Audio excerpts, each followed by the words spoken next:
you had three wishes, what would they be? Yeah, first one, the roof over my head, and money to get by on, and just so I get cleaned up, start going back to church.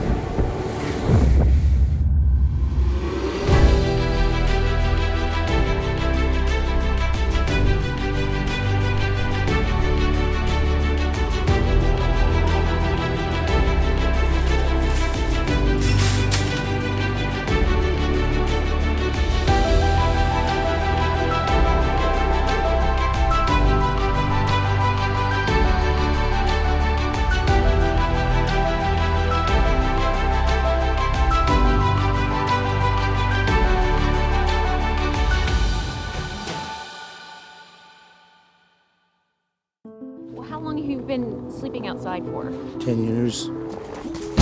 10 years. In the shadow of Chugach's jagged peaks, where the wind howls like a lonesome wolf through Anchorage's streets, folks are hunkering down against a winter that's already claimed too many souls. If I die, I die. It don't matter, you know. By late November this year, 2025, mind you, the count hit at least 2,265 people without a roof over their heads. In this one city alone, this represents a sharp increase of over 600 people, or 256% since 2019. Alaska is the kind of place where the weather alone can decide whether you live or die, and yet more and more people there are trying to survive without a front door to close at night. I suppose, but now I don't even know I do like to fix something work. Take 5 weeks to get a birth certificate. After all that, I've been close. In a state this cold, being without housing isn't just hard, it's dangerous in a way most Americans in the lower 48 can barely imagine. With a skimpy population of around 733,000, spread thin across its wild expanse, yet our homelessness rate clocks in at nearly 40 per $10,000 way, above the national average of 22.7, according to the latest HUD snapshots.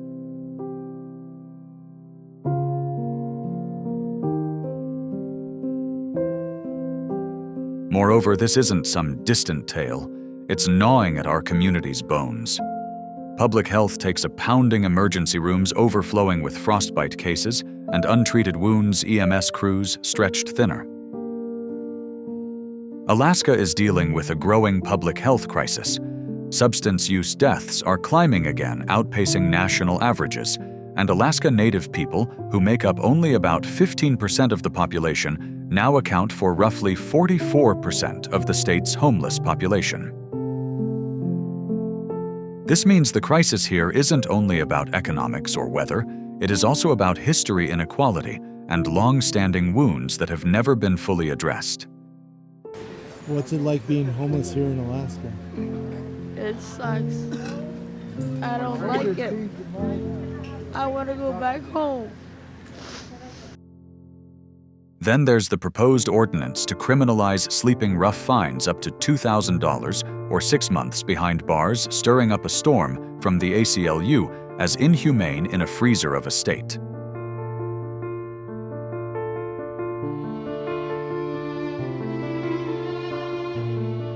So why, in one of the wealthiest countries in the world, are thousands of people trying to survive an Alaska winter without a warm room to return to? And what exactly should we call this, a policy failure or a moral one that reflects something uncomfortable about all of us? As we look more closely at Alaska, I don't want us to focus only on the numbers.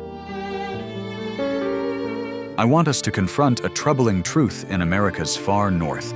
Homelessness is no longer a marginal issue. It's becoming a serious test of how much we truly value human life.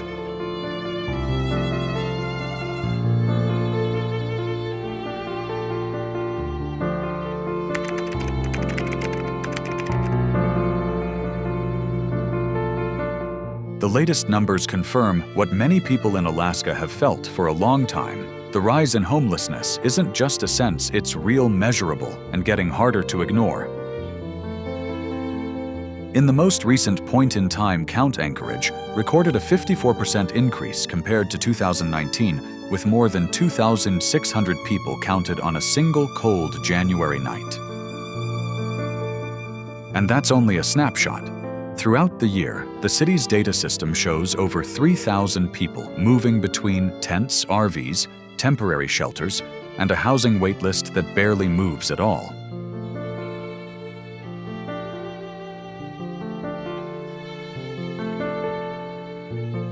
Across the state, federal reports show that about 18% of Alaska's homeless population lives in places not meant for human habitation, while the rest pack into shelters that are consistently full. But I just got the good job and I'm homeless, and so I'm staying here at the shelter to try to get shelter there and try to get them to help me get on housing, low-income housing, to get me a spot. Emergency beds statewide doubled to over $1,000 since 19, but they're bursting at the seams, turning away good people who just need a dry corner. EMS crews and cops. They're run ragged, hauling folks from icy camps to ERs, or sobering stations with calls spiking 32% in recent years, draining budgets that could fix the rot at its core. In the dead of night, when temps plunge to 20 below, those unsheltered souls huddle against the wind, their breath the only warmth. Deeply troubling, isn't it, that we've normalized this slow-motion tragedy?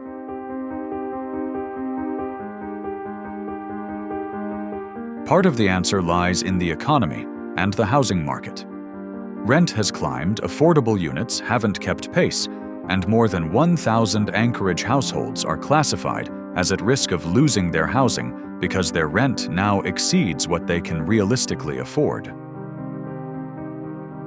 Folks lost jobs overnight, wages stagnated, while rents skyrocketed. Fair market for a two-bedroom now clocks in at $1,368 a month, demanding a household haul in $55,000 just to keep the lights on without breaking. Add to that Alaska's harsh climate, high construction costs, and an unstable labor market, and housing development slows to a painful crawl. For many people, one unexpected blow, losing a job, getting sick, a divorce, is all it takes to slip off the edge of stability.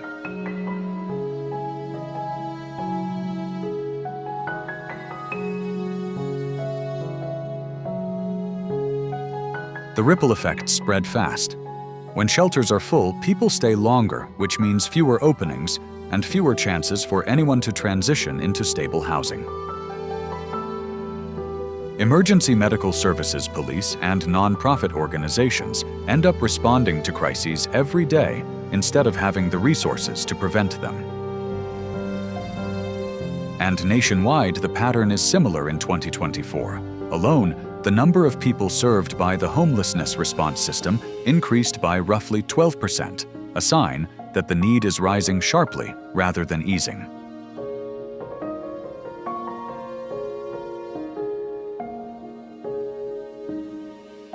And the tab. Our 2026 budget coughs up $27 million for this mess, yet we're staring down a $61 million deficit by decades and money funneled into Band-Aids when we ought to be building bridges home. We've got oil riches gushing elsewhere, but we're nickel and diming the least of us. Call me old-fashioned, but isn't that the real scandal, letting pride and politics freeze out our own kin while the rest of us sip coffee in the warm? It's enough to make a man pause and ponder what we've become.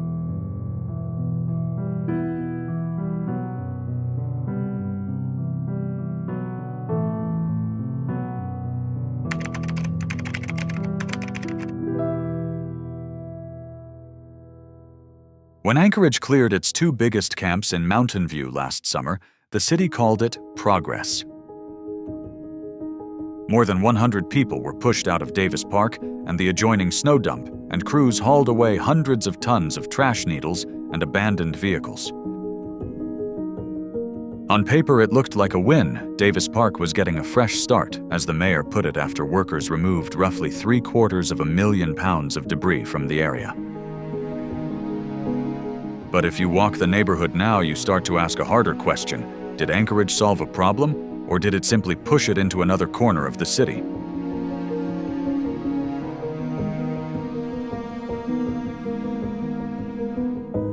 Under Mayor Suzanne LaFrance, the city has leaned heavily on abatement, the formal term for camp sweeps. Since she took office, the administration says it has cleared more than 24 encampments, cleaned over 1 million pounds of trash, and coordinated 8 city departments around this work. The public message is clear: parks and trails are for everyone, and it isn't fair for any one group to occupy them indefinitely. For many longtime taxpayers in Mountain View, finally being able to let their children play disc golf or use the ball fields again feels like basic dignity.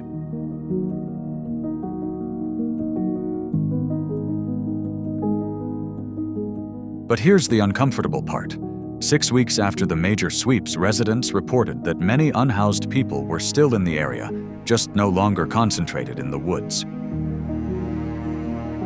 They stood near store entrances, wandered through alleyways, gathered in smaller parks. Police and outreach teams now have to split their resources chasing scattered groups instead of focusing on one location, while the people experiencing homelessness themselves are pulled away from the support networks they relied on.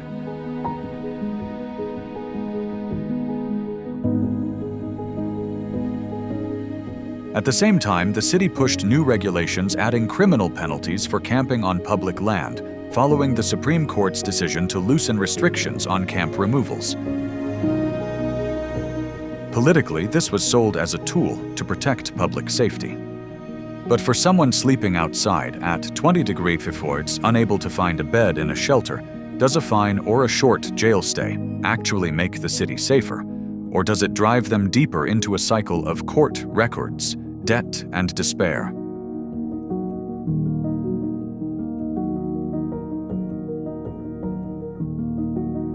To be honest, I understand the fatigue residents feel when parks are overtaken, trash piles up, and violence erupts around encampments. But I also can't ignore a simple truth every time we clean up a camp without providing enough shelter beds, housing, and treatment. We don't reduce homelessness. We just make the people living through it less visible to everyone else. So is this truly a public safety strategy? Or is it just a way to ease our discomfort while a crisis unfolds right in front of us?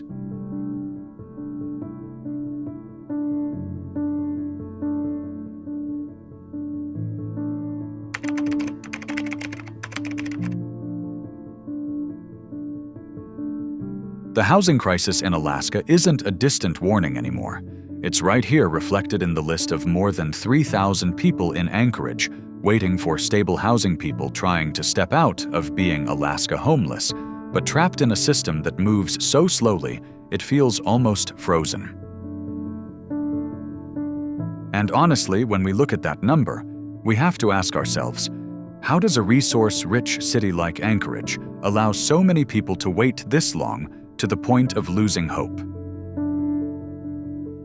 The latest data from Alaska Public Media shows that the housing waitlist barely moved throughout the past year, largely because the Alaska housing market is being squeezed by rising labor costs, shortages of building materials, and long winters that delay every construction plan.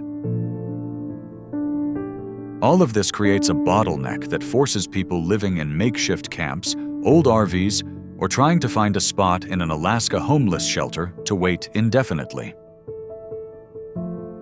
Several people told me they feel like they're standing outside a locked door, hearing life happening on the other side, but never being allowed in. And really, can we call that a humane system?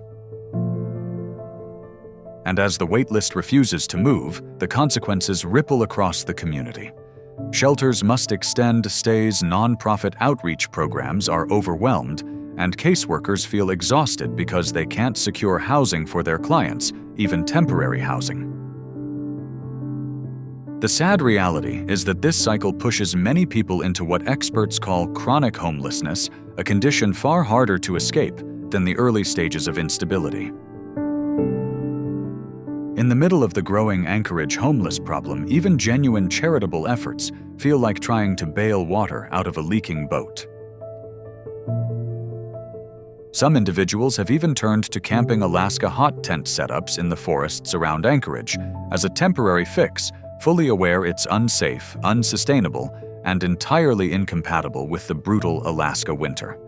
But when the alternatives disappear, they take the risk. When we pull back and look at the bigger picture, it becomes painfully clear that the housing crisis doesn't just create a list of 3,000 people waiting, it triggers a chain reaction that shakes the entire social support system. It places heavy burdens on people who already carry too much.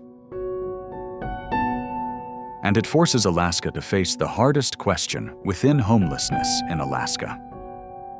Can a state with winters this unforgiving continue, allowing so many human beings to live without a roof over their heads? This isn't just a policy problem, it's a test of compassion and community responsibility.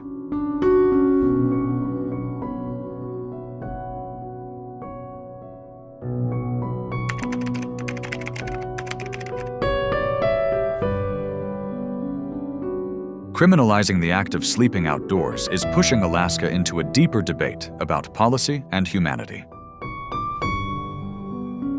The new proposal in Anchorage, where homelessness in the city continues to rise according to 2025 data, would impose fines and even up to 6 months in jail for anyone sleeping in public spaces without an approved shelter option. At first glance, it looks like a simple urban management measure. But when you look closer, it touches a far more honest question. How do you punish someone for not having a place to return to? And more seriously, will pulling them into the criminal system help them regain stability, or only push the possibility of rebuilding their lives even farther away? ACLU Alaska has strongly opposed the proposal, calling it inhumane, especially as the city continues repeated homeless camp sweep operations and homeless cleanup efforts without providing enough alternative shelter. This leaves people experiencing homeless in Anchorage, Alaska, forced to move constantly between parks, sidewalks, and neighborhood edges, a cycle that makes them even more vulnerable to the brutal winter weather, especially on nights that fall well below freezing. On top of that, a citation or worse, a minor criminal record can become a heavy barrier, harder to get a job, harder to rent a home, and harder to reclaim the stability they once had. To be honest with you, I don't believe criminalizing poverty has ever made a community stronger. Are we truly solving the problem, or are we simply pushing Alaska's most fragile residents further away from the support they desperately need? And in the coldest nights of the year, can we really face the final question, what good is a punishment when the real thing they're missing isn't discipline, but a warm roof that could keep them alive until morning?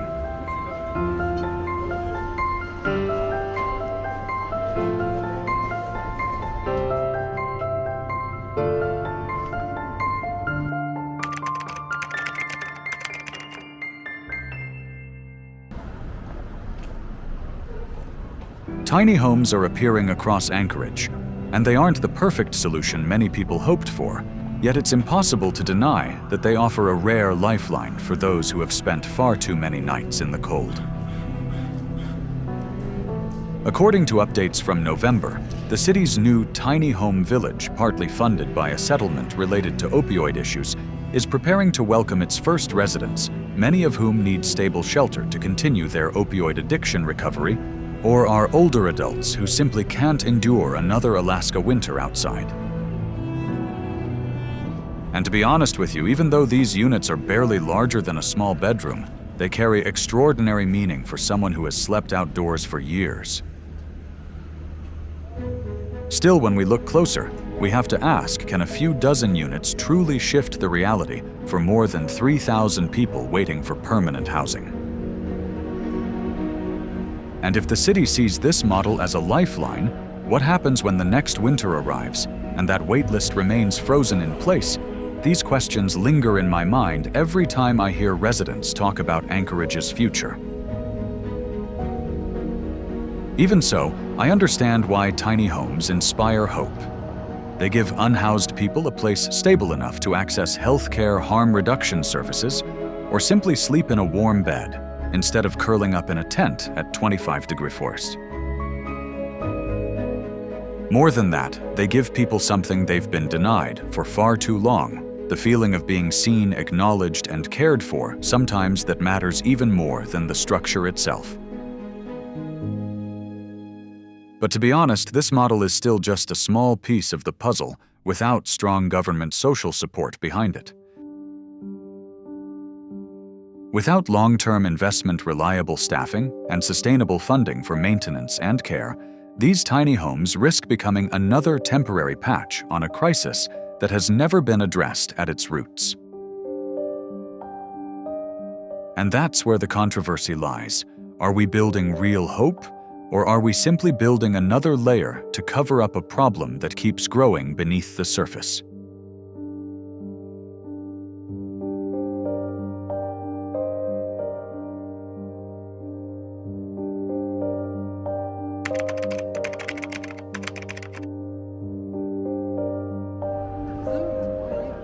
Alaska has reached a point where half measures simply won't work anymore. When new data from Anchorage shows more than 3,000 people still stuck on the housing waitlist, and the number of people sleeping outdoors continues to rise even as winter temperatures drop to 22-degree forts, you and I both know this is no longer a routine urban management problem. It's a matter of survival, a test of how a community responds to conditions harsher than anywhere else in the country, a reality reflected again and again in every Alaska homeless documentary that tries to capture the truth on the ground. And then the hardest question appears. How much longer can we treat homelessness as a temporary crisis when every piece of evidence shows it has become a permanent part of daily life here? The new tiny home projects are encouraging, yes, but with only a few dozen units available against a need measured in the thousands, they feel more like a fragile flicker of light than a full strategy. Adding to that, recent debates over unclear budgeting and proposals to criminalize outdoor sleeping have only made the issue more uncomfortable and far more divisive. Still, even amid all this tension, I believe Alaska has a real chance to turn the page. Because if not now, then when? And if not us? Those watching this unfold with our own eyes, then who will take responsibility for breaking a cycle that has lasted far too long? In the end, what Alaska needs is not merely more shelter beds, but a vision steady, humane, and long-term. A vision bold enough to transform today's crisis into the foundation for tomorrow's recovery. That choice is still in our hands, but time is no longer on our side.